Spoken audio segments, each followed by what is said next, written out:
In this video, I'm going to be doing a follow-up to a video I put out approximately 3 years ago on how to do some Sega Genesis code development from within Windows, and more specifically from within Visual Studio. This tutorial will go through using a more modern technique using Visual Studio Code, which is a free application put out by Microsoft. It's a really nice code editor. It is free. We're going to be walking through how to get your first basic ROM built and running on an emulator. So stick around.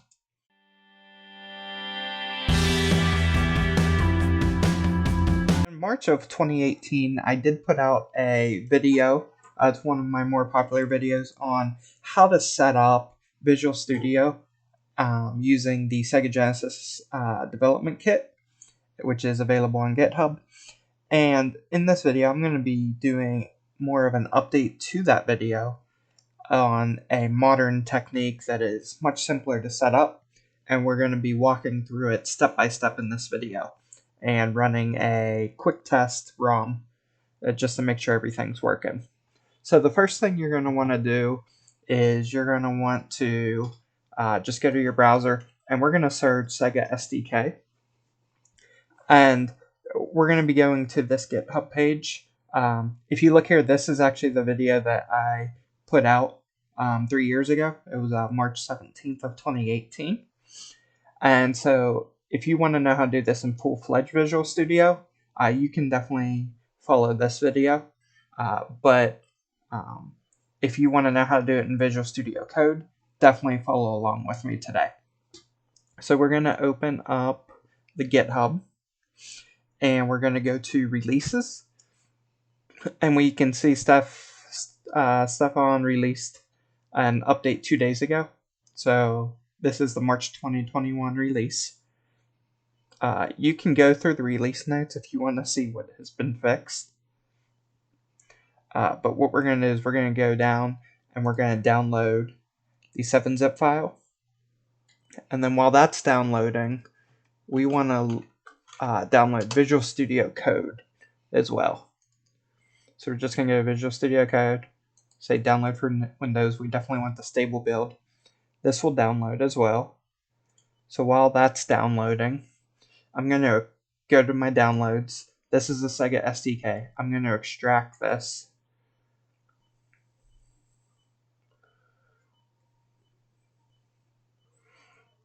Okay, Visual Studio is done downloading, but first we're going to go ahead and set up the SDK. So if we go into this folder, these are all the files. I'm going to go back a folder. I'm going to just rename this Sega Sdk. Actually, it's a Sega Genesis development kit. Okay. And I'm going to move this to the root of my C drive. You can place it wherever you want. It makes things easy if it's at the root of a drive. So we're going to copy it there.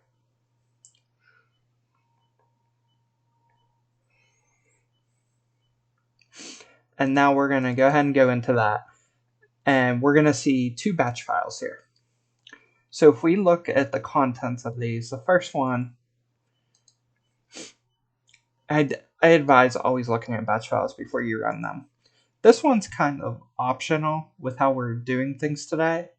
But if you decide to use the SDK manually through the command prompt or outside of the process we're following today, you definitely want to run this batch file. So we're going to run this anyways.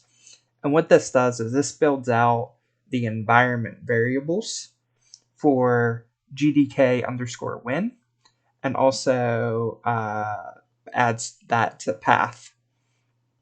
And so that makes things a lot easier when we're running things through command prompt using third-party utilities that are written to work with the Sega Genesis DK. So the first thing we're going to do is we're going to run this as administrator. And here it's going to say there can be conflicting paths Do you want to temporarily clear it out? I'm going to say yes.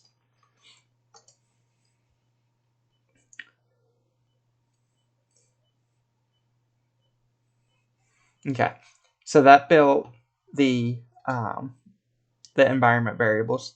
Now we're going to build the library.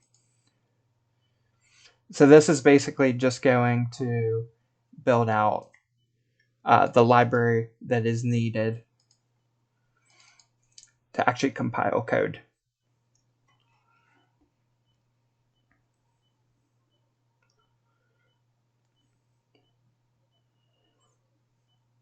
And depending on your system, this may take a few minutes to do. So while that's compiling, we're going to go ahead and install Visual Studio Code, which it looks like that compile is done now. So let's go ahead and do the the VS Code install.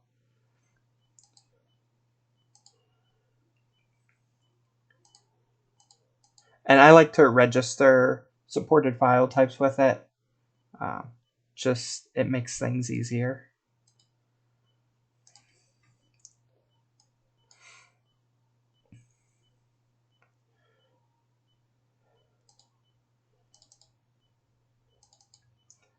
So if we go back in here, let's just make sure our lib file, yep, we have our compiled files. So we're good on the SDK now. And Visual Studio Code is done installed, so we're going to launch it.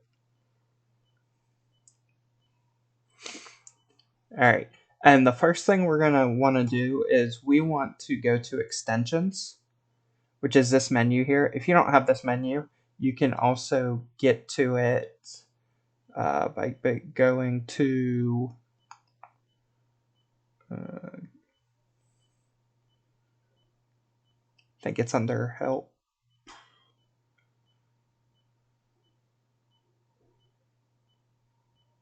Or you can do view extensions and it'll show that. So we're going to click here and we're going to search for Genesis code. And here we can see I already have it installed. I'm actually going to uninstall it. And we're going to reinstall it. Okay. So we have it installed now. Now we need to configure it. So what we're going to do is we're going to go to File, Preferences, Settings. And then under Extensions, we want to scroll down and we want to find Genesis code. And in here, the one thing I forgot to also tell you is to download. We want to download Gens as well, which is a Genesis emulator. So let's go ahead and download that real quick. We'll do the latest Win32 binary.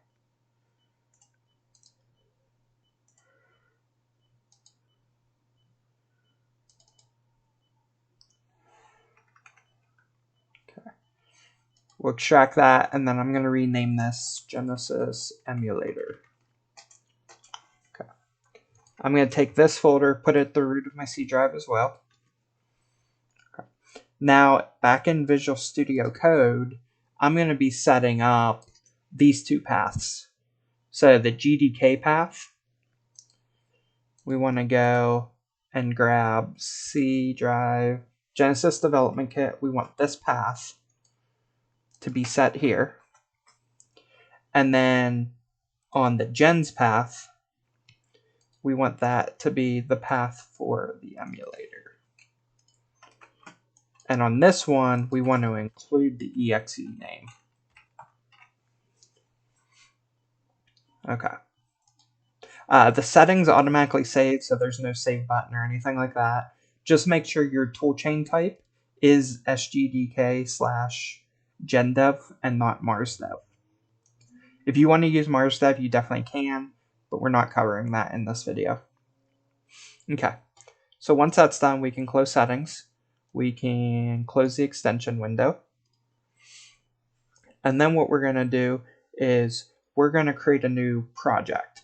So now that we have the extension installed, I'm actually going to close Visual Studio Code and reopen it just to make sure the extension gets fully loaded. And we're going to hit Control P on the keyboard, and that's going to bring up this menu. So this is the command palette. You can also, if you're on a file, you can right click and get to it, but there's no file. So we do Control P, and then we're going to do the greater than sign. And this is going to bring up a list of commands that we can run. And so all we're going to do is we're going to type in Genesis. I can help with morning activities, relaxation, education. And then these are all the commands that are part of the Genesis code extension. So what we're going to do is we're going to start with Create Project. So if we click Create Project, it's going to ask us to select a folder. So again, I'm going to go to root of C drive. This doesn't really matter. And I'm going to just create a folder called Sega Genesis Tutorial. Okay, this is going to become our project folder. So we're going to select this. And what's going to happen is it's going to create all the core base files for us. So if we look here within source, main C, we already have a test application. This is all part of the SDK. And so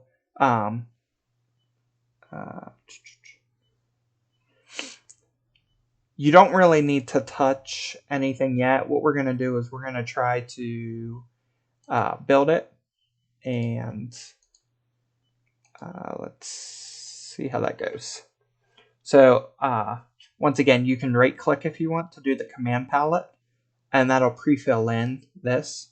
We're going to say compile project. If you don't see that, just type in Genesis code, compile project, and it's going to fail, right? It's going to say it can't find this module, and it's because it's trying to run this under PowerShell. We don't want it to use PowerShell.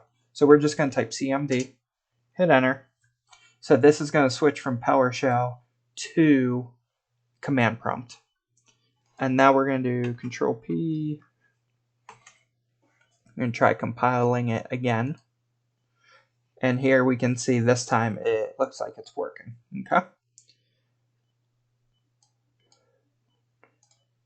So it has now compiled. And if we look at the logs here, we can see that it ran the command against the right directory, it used the right library, all because we adjusted the settings here. So now if we do command palette and we do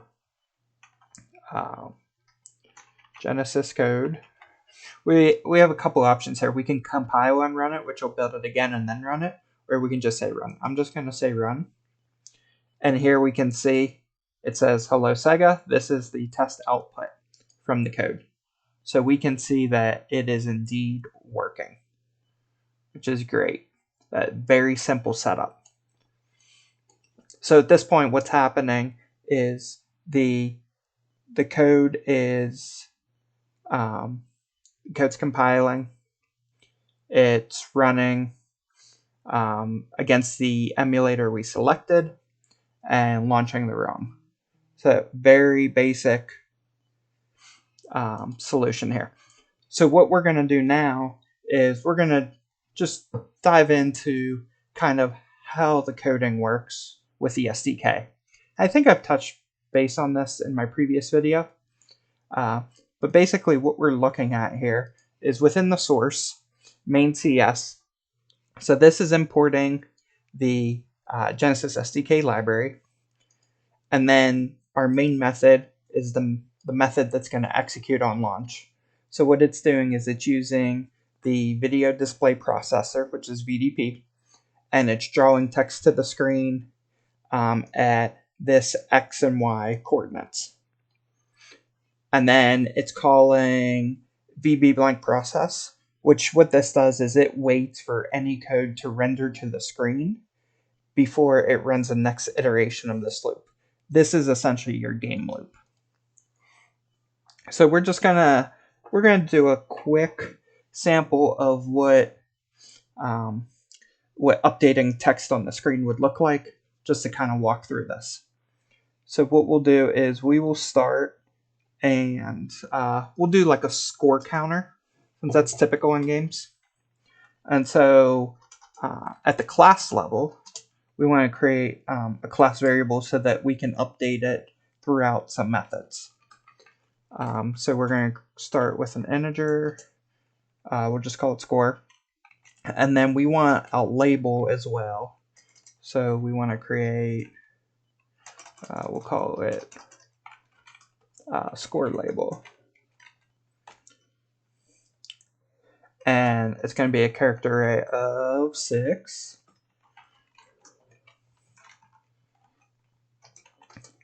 And then next we want the actual variable that's going to hold it. So we'll just do score string of 3. And we'll default that to 0. Okay? So that's what's actually going to render to the screen. Now what we need to do is, in our main method, we'll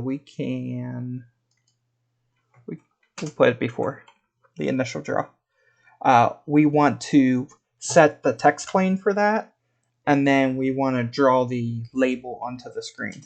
So to do that, we're going to use a video processor, and we're going to do set text plane.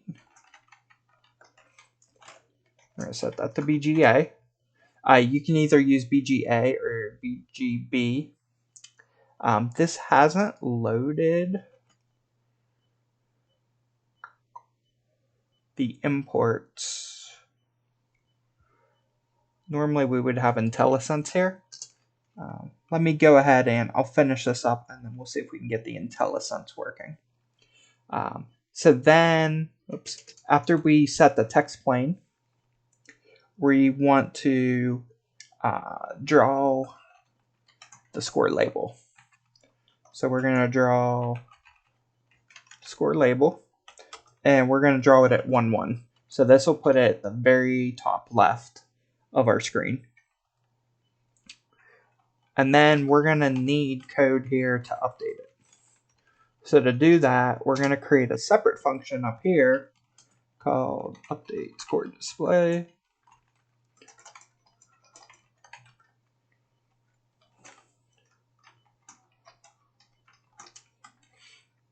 Okay.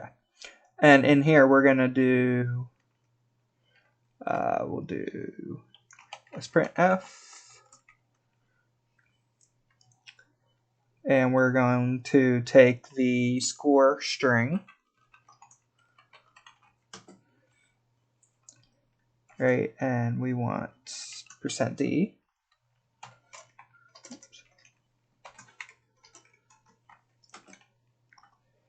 And then we want to apply our score value to that. Right, so this is just the formatting of the label. And then we're going to clear the text. Again, we should have more IntelliSense options here. We'll figure out what's going on there. But we want to clear the text. We're going to use 1, 2, 3.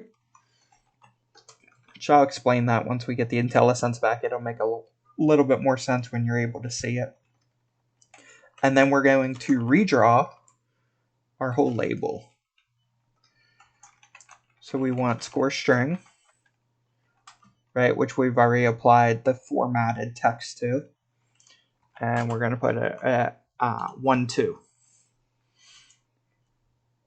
Now, where we had this comment, we can just say update display. That'll update it there. So that's on our initial load. But then what we're going to do is, normally you would have some process in here. If you're creating like a breakout game, every time you hit a brick, then you're going to have code in here that for collision check to increment this score variable. As this increments through this loop, it will re-render it to the screen is what we want to do. But in order to re-render it, we have to call update score display, which will actually redraw it. So just for simplicity, in this example, I'm going to put a loop. Within our game loop, I'm going to just put a check here. I'm going to say if score is less than 1,000, we'll just keep incrementing it until it gets to 1,000.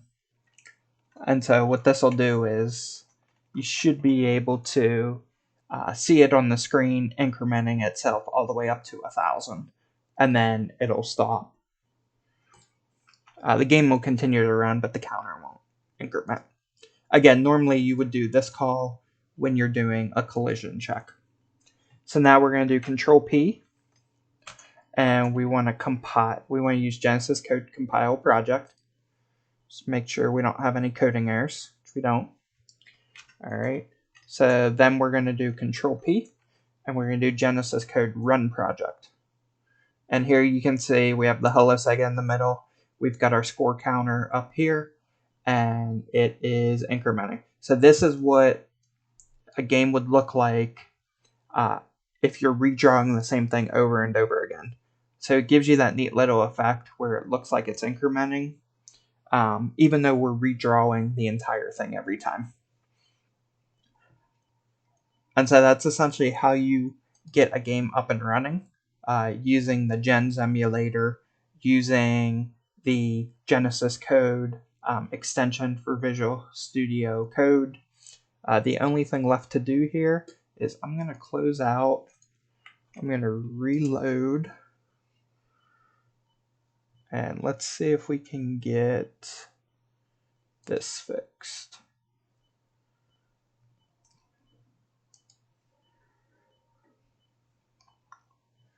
Let's let's create the environment variable manually and see if that addresses it. Okay. Could be because I had them in here before in a different path.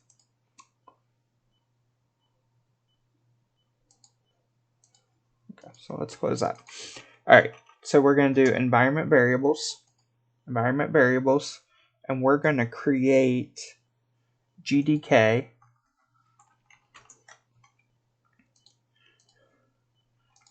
with our development path. Okay. I'm going to do the same thing as a system variable. Okay. Now let's relaunch Visual Studio Code. And there we go. So now our line went away. Now it knows where our Genesis header file is. So now we should have full access to IntelliSense, which we do. So now if we do VDP underscore, these are all the methods that are accessible to you for the video graphics processor. Just something as an example, if you wanted to change a background color, as an example, set background color is on here. You can set screen sizes. Typically, I don't set those. Usually, I just let the emulator auto adjust it. But this video is just intended to be a quick kind of an update to my previous video and how to get up and running with Visual Studio Code and how to access the custom features within the extension. The biggest thing is making sure you hit Control P and then the greater than sign in order to access the options. If you're familiar with Visual Studio, normally you would have a project file where you could do a build. None of that exists here. You do not want to use run options here because these will not use the extension configuration that we did, pointing to the SDK, pointing to the emulator, those types of options. you don't want to have to deal with that. You just want, because what will happen is if you do that, it'll try to actually compile. So if we do, we can do it. So if we, for instance, if we say run without debugging, here you're going to see this error where it's going to tell you, look at your launch file. This is a custom launch JSON for Visual Studio Code that is configured from the project template. So you definitely don't want to really touch this, but this does give you an idea of the environment variables that they're looking for. You should not have to touch anything in this file as long as you set up the environment variable like I just did. But that's it for this video. If you guys are interested in more Sega development videos, leave me a comment below. Let me know some topics that you would like covered, and I will consider doing some future videos on this. Thank you for watching.